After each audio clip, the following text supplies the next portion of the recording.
China हा लागोपाठ भारतावरती न सांगता भारतीय भूमीवरती आक्रमण करून, आक्रमण नाही म्हणता येणार, पण भारतीय भूमी ताब्यात घेत सुटलाय.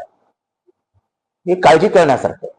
जी भूमी 1947 साली आपण आपली भूमी म्हणून जाहीर केलेली आहे आणि जगाच्या नकाशावरती आपली भूमी म्हणून दाखवली जाते, तिथल्या गावांना नावं जर चायना देणार असेल तर ते आक्षेपार्ह आहे. आणि मला वाटतं की ह्याच्या विरुद्ध आपण निषेध नोंदवलाच पाहिजे. IMFने पाकिस्तानला $1 बिलियन दिलेले आहे. त्यामध्ये IMFनी असं कर्ज देणं आणि तेही काही जगाचे जे प्रमुख राष्ट्र आहे त्यांच्या मदतीने देणं हे चुकीचं आहे. पाकिस्तान हे दहशतवादी राष्ट्रच आहे. जवळ दहशतवादाला पोचतंय. अमेरिकेलाही समजायला पाहिजे की ओसामा बिन लादेन कुठे सापडला, अबोटाबाद कुठे आहे, पाकिस्तानमध्ये. आता सुद्धा जेवढे अतिरेकी हल्ले झाले भारतामध्ये गेल्या अनेक वर्षामध्ये, त्याचे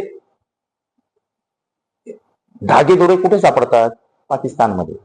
एका दहशतवादी राष्ट्राला युद्धात चालू असताना IMFने, इंटरनॅशनल मॉनिटरी फंड यांनी मदत करणं हे आक्षेपार्ह आहे. त्या तिथे म्हणजे जे राष्ट्र त्याचे सदस्य आहेत त्यांनी आक्षेप घ्यायला पाहिजे होता आणि भारताने जोरदार आक्षेप नोंदवायला पाहिजे. हे पैसे कुठे वापरले जाणार आहेत, आमच्याच लोकांना मारण्यासाठी.